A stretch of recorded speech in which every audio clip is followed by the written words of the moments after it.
what is your deal with record labels? I mean, why are you so against record labels? I mean, we have something called the division of labor. Why do you want rappers to do their own mixing mushroom? It can't be a jack of all trades, dude. Why do you want them to do everything? No, man, they don't have to do everything, dude. Look, it's one of those things, and we always talk about this, dude, that there's a truckload of things that need to be done, but who the hell's gonna do it for you?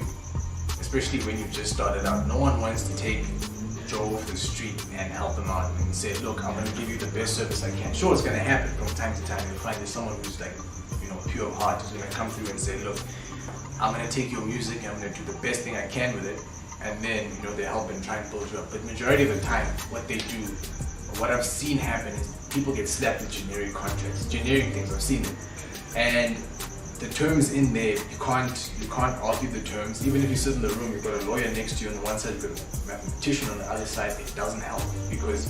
But let's break it down. The record label is also taking a risk on you. They are. It's an investment. Yeah. So they can't give you a generous contract. That is true, but at the same time, I feel like, and I suppose my anger sometimes is a bit misguided because it's all at the record label. But sometimes it is, in fact, a lot of the time it's also the artist. And I think in general artists are, what's the word? They're naive and they don't read through things. And this is what happens. And then what people do is they're like, oh well, we'll put it in the contract. They just hide it in some big words and we'll hand it over to them, and then we'll cover it up by saying, look, we're going to give this advance, which in actual fact isn't really, it's one of those things where you're saying, look, we're giving you this, when they're not actually giving you anything. They're kind of they're giving you cash and they're dressing it up as something else. See what I mean? So it's on the record label. Okay, so explain what an advance is. An advance? Yeah.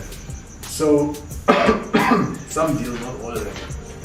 The record label will say, look, we're going to sign you, we're going to give you a full label deal, and we're going to say, we'll give you 500K, right? And this is money for you to use. This is your living money. It's like your parents coming through and saying, look, this is your spending money. This is how you're going to live. Is it actually your living money, or is it not money for the project? No, because they pay for that stuff.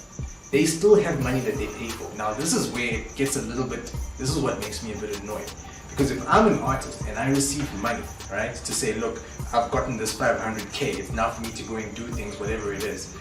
At the end of the day, that money that's being used for photo shoots, studio time, video shoots, all that stuff, transport, making of CDs, all of that stuff, the company pays for, right? But that's just for now. When the money starts coming in, then the recoupment happens for all of that stuff on the money that I've earned, right? As well as the money that you've given me as well. That money you gave me was not you being nice to say, look, we don't have money to pay you now. It's just saying, we give as the label, they're like, we're going to give you some money that we hope you're going to earn. That's what the advance is. That's why I always say sometimes an advance is literally, you'd be better off going over to a bank and saying, look guys, I'm looking for 500K. Because at the end of the day, at least there, the system is, it seems to work a little bit. The reality of the situation is access to capital is a very big problem. The bank is not going to give you 500,000. That is true. And the bank's not going to give you the promotion either. This is why I say, like someone asked me the other day, they said, dude, you always say this stuff about record labels, but would you ever sign to, say, a Def Jam or a Rock Nation? And it was a loaded question. I was like, dude, you're being stupid. Of course I would. Because I understand exactly what I'm going to be getting in that situation. I might, okay, sure, all of the stuff goes out the window, all the stuff that I've been saying now, but I'm willing to sacrifice those things. And I think it's that being conscious of it. So, being conscious of the fact that, look, I'm giving up the control over a particular set of songs. There might be 12 songs on an album that I'm going to release. 6 of them are going to be dictated by the label. I need to give it up, knowing that that's going to happen, right? Sure, I'll get an advance and all that stuff. That's great and whatnot, and I'll be hesitant to touch it. But I know that on a promotional level, it's going to help. Firstly, on a promotional level, I'm going to be gaining so much through being part of that record label. Also, if I'm sitting in a session, come on, it's Def Jam, it's Rock Nation. I'm sitting in a session where there's like I could bump into anybody.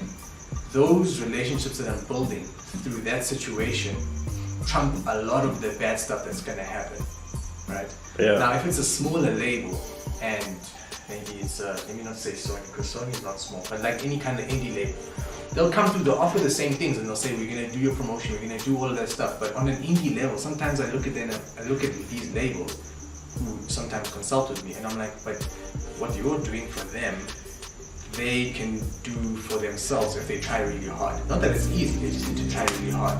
So it's a situation of independent artists, what a Def Jam or Rock Nation could do, and this is why I would go for it. And then you find these indie labels that can only offer this much. So why go for that?